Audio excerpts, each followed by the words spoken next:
Спасибо всем тем, кто пришел на эту выставку.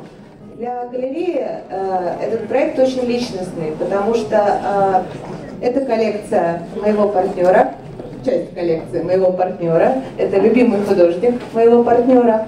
Это вообще отличный художник, собственно говоря. Вот, мы эту выставку готовили достаточно давно. Хотели ее провести в музее, в результате у нас появилось свое личное пространство, мы проводим ее уже у себя.